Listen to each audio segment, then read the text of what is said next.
Passé 40 ans, il y a des petits détails qu'on continue de faire sans s'en rendre compte et pourtant ce sont des petits détails qui peuvent nous vieillir énormément visuellement. Le pire, c'est que ce ne sont pas des choses extrêmes, mais ce sont des petites habitudes du quotidien. Donc dans cette vidéo, je vais te montrer les 10 erreurs les plus fréquentes qui nous vieillissent après 40 ans et surtout comment les corriger facilement. Parfois, tu vas voir que il suffit de pas grand chose pour que ton allure change complètement. Bonjour et bienvenue dans cette nouvelle vidéo. Aujourd'hui, on va voir les 10 erreurs qui vieillissent après 40 ans. C'est parti, erreur numéro 1. Alors la première erreur, c'est de porter des couleurs trop ternes près du visage. Portez idéalement des couleurs qui vont venir réveiller un petit peu le teint. Mais attention, qui se trouvent également dans votre palette. Là, c'est intéressant de pouvoir étudier et d'analyser vos couleurs naturelles pour connaître les couleurs qui vous mettent en valeur, les couleurs à porter autour du visage. Mais globalement, ça va être des couleurs un petit peu beige. Donc pour ceux qui sont sur des tons froids, ça va être plutôt un beige rosé. Pour ceux qui sont sur des tons chauds, ça va être plutôt un beige chaud. On a aussi les roses qui réveillent un petit peu le teint. Donc pareil, des roses froids, des roses chauds.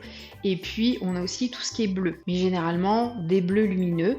On a l'ivoire également qui ne correspond pas à tout le monde, mais les 3/4 de la population peuvent porter à peu près de l'ivoire.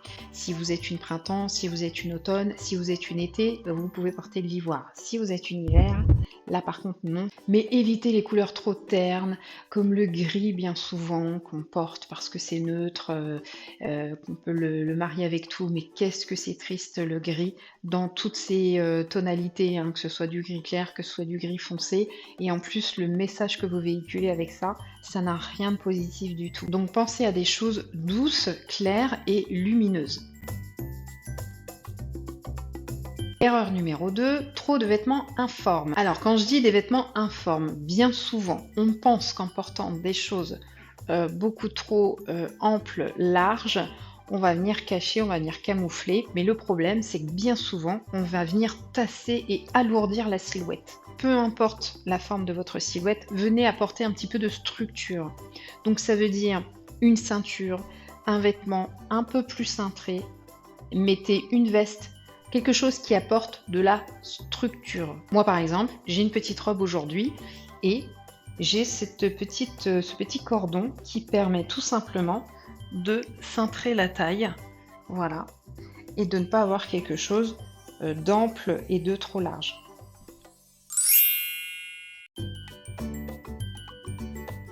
Erreur suivante, c'est de négliger les sourcils. Alors là, je suis bien placée pour en parler, parce que si vous me suivez, vous avez pu voir dans différentes vidéos que je n'ai plus de sourcils.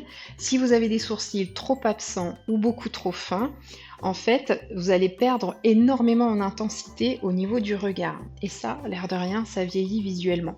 Je vous mets des petites images de mon propre cas. Moi, j'ai des sourcils qui sont de plus en plus fins, de plus en plus clairs, de plus en plus clairsemés et qui vraiment paraissent assez absents lorsque je suis démaquillée. Donc la solution, c'est de venir les retravailler naturellement surtout. Donc là, moi par exemple, avec du maquillage, c'est un petit fard poudré spécifique pour les sourcils et ça me permet de faire une sorte d'ombré si vous voulez et ça redonne de l'intensité à mon regard, ça défatigue en plus énormément. Voilà, après il y a d'autres solutions. Moi pour ma part j'envisage à un moment donné de faire ce qu'on appelle micro-shading parce que vous avez le micro-blinding, donc là c'est plutôt du tatouage poil à poil et le micro-shading c'est le tatouage mais plutôt vous voyez plus diffus, plus ombré en fait, voilà. Si vous avez déjà à la base une petite structure de sourcils, c'est suffisant. Si vraiment vous n'en avez vraiment plus du tout, bon bah là ça peut être du micro-blinding. Là c'est vrai qu'on est sur quelque chose de permanent. Moi j'aimerais beaucoup, je vais vous dire pourquoi, parce que quand je démaquille, ça m'embête d'avoir cet air vraiment fatigué et plus de sourcils. Si j'étais démaquillée, j'aurais encore quand même les sourcils présents. Et c'est vrai que ça change absolument tout au regard. Enfin bon, je pense que vous voyez bien la différence en fait. C'est de porter des lunettes trop massives. Autant une paire de lunettes peut venir moderniser, autant ça vieillit instantanément. Donc l'idéal, c'est de choisir une monture plus fine, une monture actuelle quand même, et surtout, une monture adaptée aux traits. Alors moi je suis assez bien placée aussi parce que mon mari est opticien. Alors c'est vrai que vous avez cette contrainte de correction de vue lorsque vous allez acheter des lunettes. On ne peut pas avoir tout type de monture selon l'épaisseur du verre que vous possédez, la correction de vue, etc. Mais essayez au maximum de faire attention à ça. Donc une monture plus fine si possible, avec quand même une monture actuelle, hein, donc ne soyez pas dans quelque chose de passé, de pas moderne, et parce que c'est ce qui peut moderniser en plus un visage, et surtout adapté à vos traits. Voilà. Si vous avez déjà un visage très rond, ne mettez pas des lunettes rondes, parce que vous allez venir accentuer ce côté très rond dans votre visage. Pareil pour les visages carrés. Si vous avez un visage carré, évitez de mettre des lunettes carrées. Si vous avez un visage qui va être donc à tendance large et courte comme les visages ronds, les visages carrés, on va essayer justement d'agrandir un petit peu et d'allonger le visage. Donc on va essayer de partir sur des grands carreaux. Voilà, c'est des petits exemples, mais il y en a plein d'autres, hein, parce que j'ai fait d'ailleurs une vidéo, je vous la remets là, sur comment choisir ses lunettes, ça peut vous aider. Erreur numéro 5, le maquillage trop chargé ou trop absent. Sachez que plus vous allez charger votre visage en maquillage, j'entends par là le fond de teint, suffit qu'en plus vous mettiez un fond de teint qui soit trop foncé. Je le rappelle, votre fond de teint doit être de la même couleur que votre carnation de peau, c'est la toile de fond, c'est ce qui illumine, c'est pas ça qui donne la bonne mine. Soyons clairs. Donc vous devez impérativement choisir la même couleur que votre carnation. Il ne doit pas y avoir de différence avec le coup. Donc le fond de teint, donc déjà si vous en mettez c'est une chose, s'il est trop foncé, s'il est trop couvrant, si vous mettez en plus donc correction de teint, le blush, l'highlighter, que vous forcez sur les yeux avec du fard à paupières, du crayon, du mascara, que vous mettez un rouge à lèvres, là déjà ça fait beaucoup de choses. On peut mettre beaucoup de choses et faire quelque chose de très complet, mais là ce qui va faire la différence c'est la technique d'application pour éviter l'effet de matière. Et puis, ça va être aussi les couleurs que vous allez choisir. Voilà, si vous utilisez des couleurs qui ne sont pas adaptées à votre colorimétrie, à vos traits naturels, et si vous mettez des choses plus foncées que vos propres couleurs naturelles, vous allez venir charger. Voilà. En règle générale, on force sur les yeux ou on force sur la bouche, mais on force pas sur les deux. Trop absent, c'est pareil. Il y a des personnes qui vont pas se maquiller parce que soit elles ne savent pas faire, soit elles ont peur de mettre un petit peu trop et elles n'aiment pas cette sensation de trop de maquillage ou de maquillage tout court. Et du coup, le maquillage est trop absent. Et ça vient pas corriger grand chose non plus. Même si vous faites quelque chose de très minime, comme par exemple, bah voilà, vous avez une ligne de sourcil qui est un peu absente, vous la redessinez un petit peu. Vous mettez une couche de mascara. Vous mettez même, ne serait-ce qu'une crème pâtée ou une petite bébé crème, enfin, un petit peu de blush ou pas, et un baume à lèvres, un rouge à lèvres, quelque chose de frais, quelque chose de clair. Vous allez voir que c'est pas grand-chose, et pourtant, ça change énormément de choses.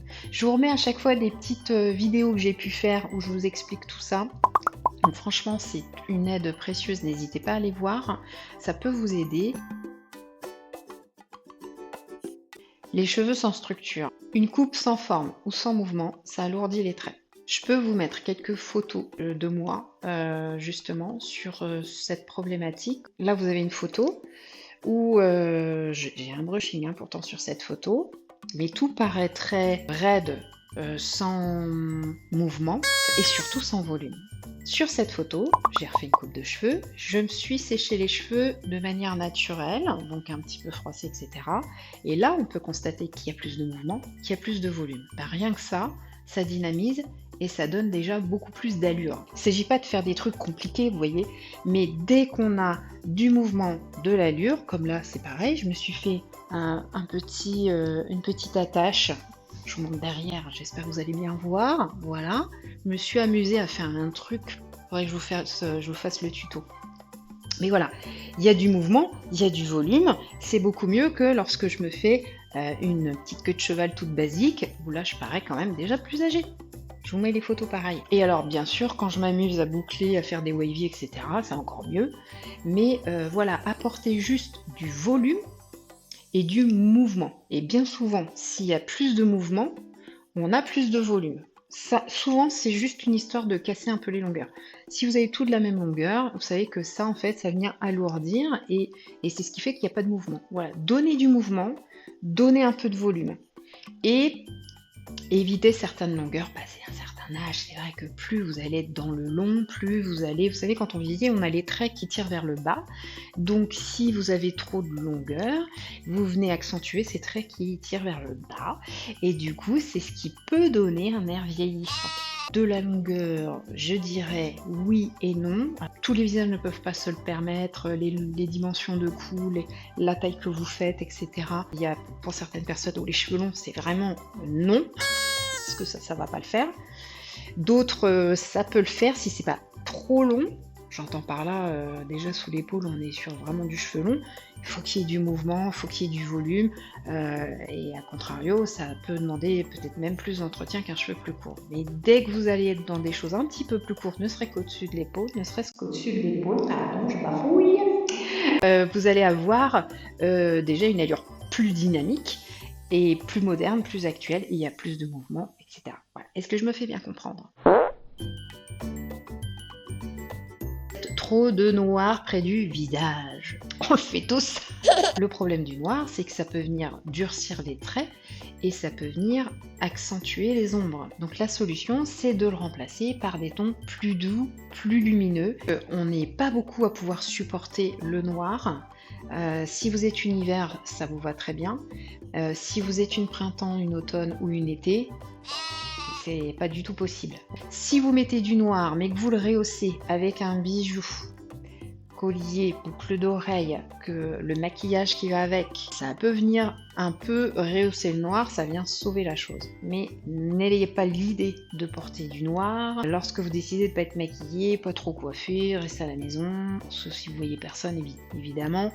Le noir est vraiment pas flatteur. On en a tous dans nos garde-robes parce que ça reste chic. Donc effectivement, quand on a une soirée, une petite robe noire, ça fait toujours son effet, on est d'accord. Par exemple, je suis une printemps.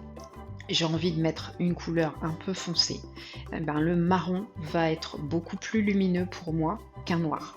Une été, un bleu marine sera beaucoup plus lumineux qu'un noir. Pour une automne, un vert grisé sera beaucoup plus lumineux qu'un noir. Ou un marron aussi d'ailleurs. Évitez du moins le noir près du visage. Si vous avez un pantalon noir mais que vous mettez un haut plus lumineux, là on est bien. Mais le noir autour du visage, ça vraiment, dites-vous bien que ça durcit les traits et que ça accentue les ombres. Erreur numéro 8, des bijoux trop datés ou trop lourds. Ils peuvent attirer l'attention vers le bas du visage. Parce que souvent vous avez les boucles d'oreilles plus ou moins pendantes, le collier. Dans ce cas, on va privilégier vraiment les choses fines. Comme moi, là, vous voyez, j'ai un petit collier très très fin avec un petit cœur avec des petits strass.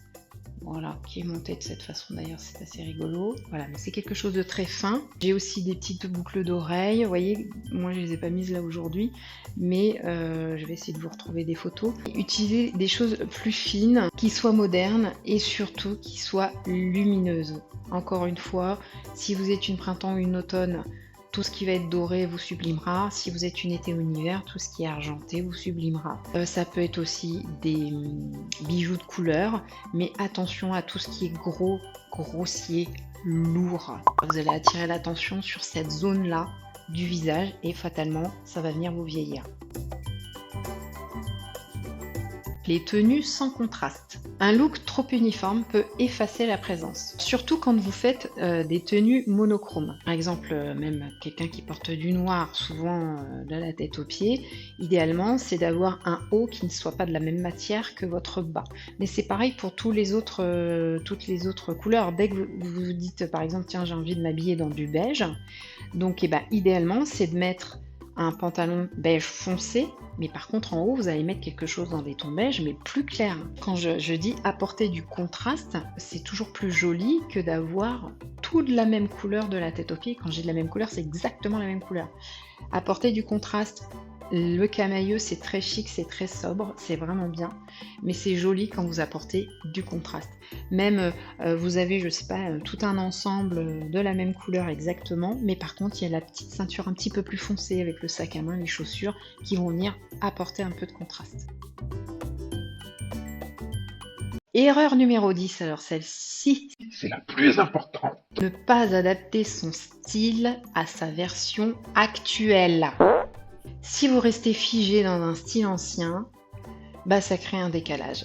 La solution, ça va être de venir réajuster petit à petit. Évidemment, vous n'allez pas tout changer d'un coup. On réajuste progressivement. Mais ça, c'est la question à se poser. Est-ce que vous êtes dans une version ancienne de vous-même ou est-ce que vous êtes bien dans la version actuelle? Donc quand je dis actuelle, c'est être effectivement actuel, moderne, avec les vêtements que l'on porte à notre époque. Est-ce que ce sont des vêtements qui racontent bien la personne que vous êtes aujourd'hui et pas peut-être celle que vous étiez il y a 5, 10, 15 ans, 20 ans en arrière? Le plus important, c'est pas tout changer du jour au lendemain. C'est d'ajuster petit à petit pour retrouver une version de toi plus actuelle, plus lumineuse, plus alignée. J'espère que cette vidéo t'a plu et que tu as pu prendre un petit peu mieux conscience des petites erreurs que l'on fait toutes et qui nous vieillissent après 40 ans. Dans la prochaine vidéo, je t'expliquerai pourquoi le noir ne va pas à tout le monde. J'ai un petit peu répondu dans cette vidéo, mais là on va aller un petit peu plus en profondeur, un peu plus précisément. Et si tu veux aller plus loin, pense à t'abonner aussi. Voilà, on va construire ça ensemble, semaine après semaine. Ciao ciao!